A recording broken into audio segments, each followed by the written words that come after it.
Now, the Nations Championship gets underway this Saturday with Ireland ready to begin their campaign.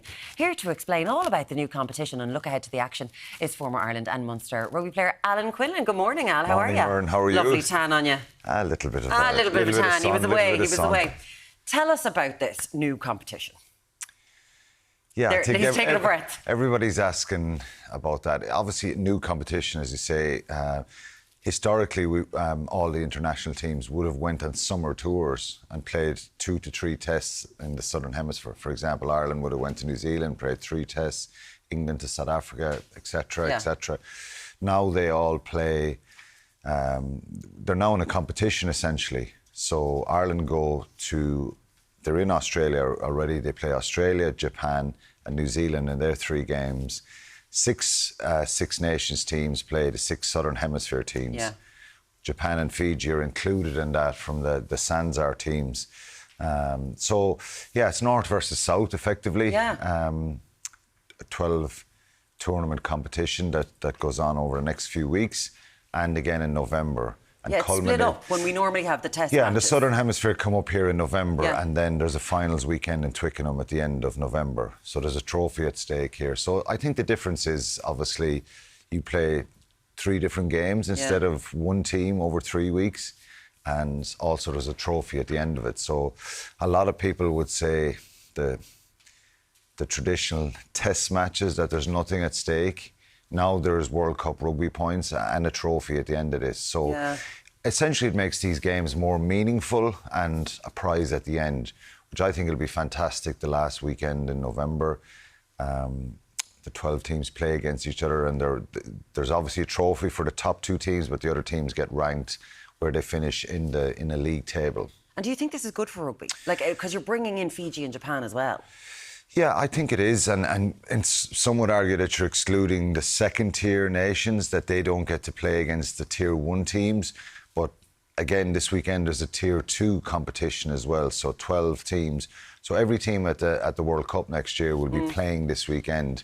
So there's a Tier 1 and a Tier 2. So I think it is. There's an intrigue to it. I am a little bit of a traditionalist in the sense of the old summer tours. As I said, going to Australia and playing 2 or 3 tests. Yeah. The intrigue of playing 1 team on Saturday, winning or losing, and playing them again the next week and possibly again. I certainly missed that as a player myself, but this is very exciting. I think it gives an opportunity. On Saturday, there's so many games on Virgin Media. It kicks off with New Zealand and France at 8:10 on Saturday morning.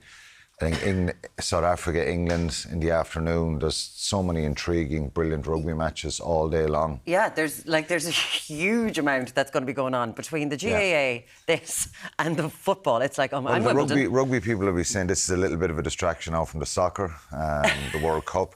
But look, they're all on Virgin Media on Saturday, and it's the whole day long, all day long on Saturday for the next 3 Saturdays. Let's talk about Ireland, because they're playing in Sydney. On Saturday morning. What's that contest going to be like? Obviously, we've got Joe Schmidt in the mix.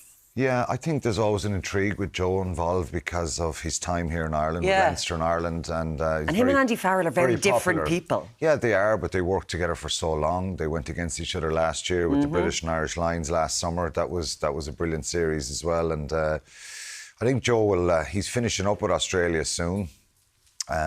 He would love nothing more than to start his campaign and beat Ireland here. He did it with New Zealand 2 years ago at the World Cup, remember, but he's very popular.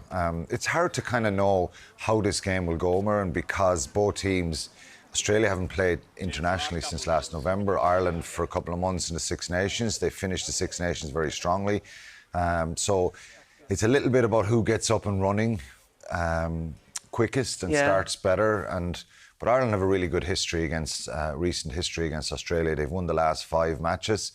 And a lot of the Irish players have been to Australia in 2018. There's still a core group there that won a series there. So, but look, I think Australia finished very strongly against the Lions last year.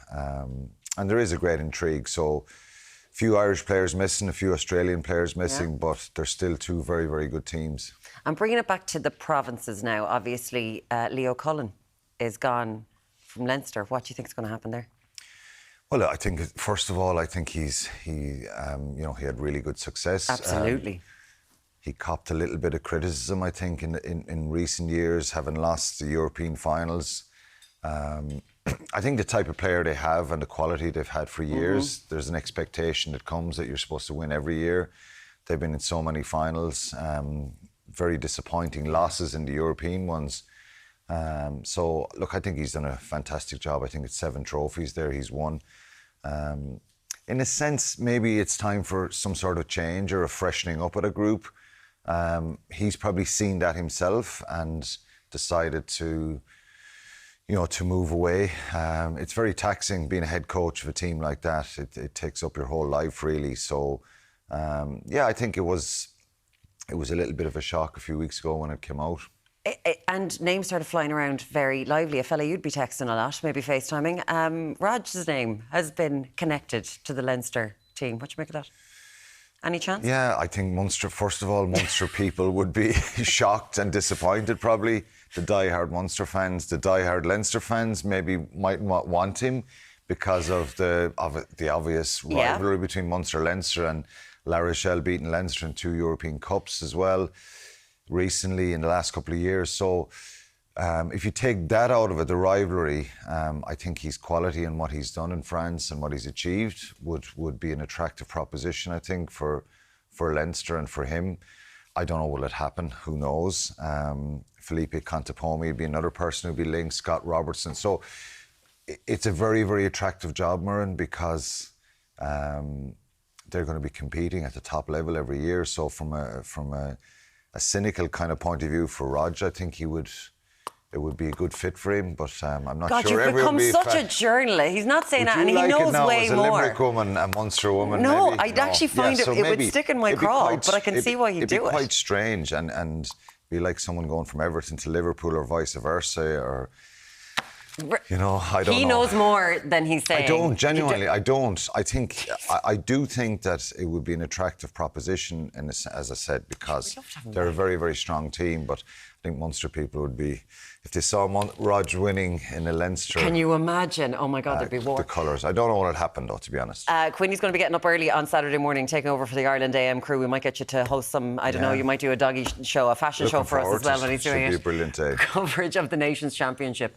It begins this Saturday. It is the 4th of July. It's starting at 7:30 a.m. on Virgin Media 1. It'll also be on Virgin Media Play over the next 3 weeks. Alan Quinlan, thank you so much for joining us this morning. We'll be back with you shortly on Ireland AM.